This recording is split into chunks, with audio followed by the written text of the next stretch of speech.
তো আজকে ননদ বৌদি মিলে বেরিয়ে পড়লাম। তো এসেছিলাম জনাইয়ের একটা রবীন্দ্র পার্লারে। আর আমার এত পরিমাণে হেয়ার ফল হচ্ছে যেন আমি কদিন পর টাকলা হয়ে যাওয়ার থেকে একটু চুলটা এখন থেকে একটু বাঁচিয়ে রাখার চেষ্টা করি। ওই জন্য চলে এসেছিলাম একটু স্পা করাতে। এসে দেখি এত ভিড়, ওই জন্য একটু বসে, বসে ঢং করছিলাম। ঢং করার পর বৌদি বলল, একটু কিছু গিলে আসি, যেহেতু সন্ধ্যেবেলা বেরিয়েছি, কিছু খাওয়া দাওয়া হয়নি। ওই জন্য বললাম চলো পঞ্চবটি যাই। ও বাবা! পঞ্চবটিতে এসে দেখি ঘুগনির দোকানটা আজকে বসেনি। তো বৌদি বলল, জনাই বাজারে একজন হেভি ঘুগনি করে। তো এখন আমার থেকে জনাই বেশি চেনে। বললাম চলো যাই। আর এইদিকে ঘুগনি প্লেট হাতে নিয়ে ঢং করতে, করতে দেখি কাল যেহেতু কালী পুজো, তো ঠাকুর নিয়ে যাচ্ছে। এদিকে ব্যান্ড বাজা, এদিকে ঝালমুড়ি নিয়ে আবার চলে এসেছি আমরা পার্লারে। বসে, বসে ওয়েট করছিলাম। তারপরে আমি বসে পড়েছি চুলে পেন্টিং করাতে। অ্যাকচুয়ালি আমি এসেছিলাম চুলে স্পা করানোর জন্য। হঠাৎ করে বসে, বসে মাথায় ভূত চাপলো যে চুলে একটু কালার করুন। হ্যাঁ, আমি জানি এই কালার করার জন্য আমার বৌদিকে আমার বাড়ির লোক দায়ী করবে, ভাববে তুই আমার মেয়েকে সাজছিস। অ্যাকচুয়ালি আমার বৌদি আমাকে কিছুই বলেনি, আমারই মাথায় ভূত চেপেছে, আমি কালার করতে বসে গেছি।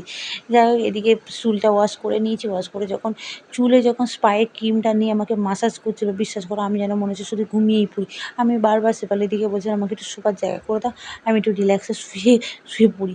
এত সুন্দর লাগছে মাসাজ করতে। যাই হোক, এদিকে স্পা করা কমপ্লিট, দুজনে বসে আছি চুলটাকে ওয়াশ করবো বলে। আমার বৌদি পায় পার্লারে এসে ওটা করায়, তার জন্য ওরটা ছিল দিওয়ালি অফারে ফ্রি। আর এই হলো আমার ফাইনাল লুক, দেখো কেমন লাগছে। যাই হোক, এদিকে হয়ে গেছে রাত অনেক, 10টা নাই বাজে। আমরা বেরিয়েছি তখন 7টার সময়। আর এইদিকে দেখো চারিপাশে সব দোকান বন্ধ হয়ে গেছে, আমরা দুজন আছি।